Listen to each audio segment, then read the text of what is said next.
Monsieur Morin, vous êtes de Montmagny? Oui, je suis de Montmagny, mais j'habite Montmagny 5 mois par année. Les 7 autres mois, j'habite Saint-Jean-Port-Joli. J'ai un chalet au bord de la mer, un endroit superbe. Il y a des couchers de soleil fantastiques.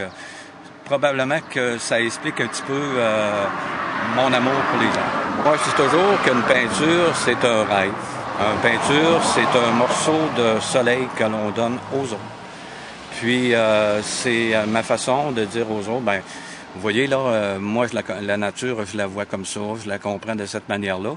Puis, si vous aimez cette manière-là, ben, elle est à vous pour, quand même, à des coûts là, très accessibles. Mais j'ai commencé mes premières expériences à l'aquarelle. L'aquarelle, il faut apprivoiser l'eau, il faut apprivoiser les couleurs, il faut apprivoiser les pigments. Si on en met trop, ben, c'est échec et mat. Donc, les premières œuvres que j'ai faites, c'était pas ce que c'est que je voulais vraiment représenter. Alors, j'ai suivi des cours d'aquarelle. Puis, après ça, ben là, mon prof a dit, regarde, c'est beau qu'est-ce que tu fais, là. Puis t'as tes couleurs à toi, t'as ta palette de couleurs à toi. Tes scènes représentent souvent des êtres humains à l'intérieur des écosystèmes. C'est très beau, puis c'est unique qu'est-ce que tu fais. Alors là, il m'a encouragé beaucoup. Et c'est de cette façon-là que j'ai grandi en aquarelle. Je voudrais vous présenter ce matin quelqu'un que j'ai à peine de connaître. Mais déjà, on s'est engagé à avoir une expérience commune. Je vais aller à un de ses ateliers, à Sorel-Tracy. C'est une personne remarquable, c'est une aquarelliste hors pair. 20 ans que je fais de l'aquarelle et maintenant je fais partie de la Société canadienne des aquarellistes.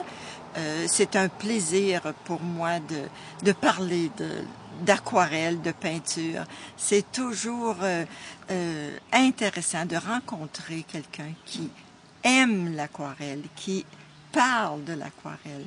Alors, ça m'a fait plaisir vraiment aujourd'hui, un heureux hasard, de rencontrer Monsieur Morin. Parler un petit peu de l'aquarelle, de la technique. Pour quelqu'un comme moi qui connaît pas ça, qui n'a pas vraiment de talent en dessin, ça me semble tellement compliqué, tellement difficile. Est-ce que c'est le cas?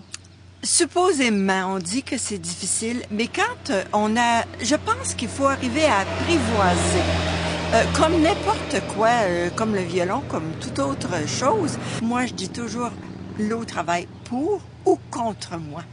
Mais quand on arrive vraiment à savoir ce que l'on peut faire avec de l'eau et des pigments de couleur, c'est vraiment merveilleux. La fluidité de l'eau qui nous donne des surprises. Et il faut saisir ces surprises-là que l'on retrouve sur le papier ou le carton aquarelle. Alors, il faut les saisir, il faut jouer avec et bâtir quelque chose, créer quelque chose. Moi, je pense que c'est une histoire d'amour qui se développe entre nos couleurs, l'eau, le papier, le carton. C'est ça en réalité. Et quand on arrive à entrer en communication comme ça avec un médium de ce type-là, c'est le bonheur total.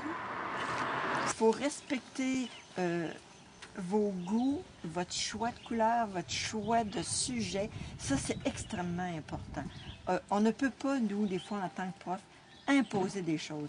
On va parler de la technique, on va parler des jeux de couleurs, mais il faut après que chacune développe ce qui lui appartient. Oui. Ça, c'est extrêmement important. Oui, parce que sans ça, on n'est pas soi-même. Non, effectivement. On est quelqu'un d'autre, mais on n'exprime pas notre... C'est des émotions qu'on exprime. Ça va être encore plus envahissant. Puis ça, c'est votre cabane à sucre à l'automne. Ici, il y a un chemin de gravel qui continue. Ça, c'est le dernier du club, comme vous êtes dit. OK. Il y a un chemin de gravel qui continue. Ça fait plaisir. Enlève toutes les cochonneries là, qui peut... Ben, l'auto, c'est sûr que ça me dérange pas. Des fois, sais-tu que quand on enlève la cochonnerie, ça vient d'enlever le cachet spécifique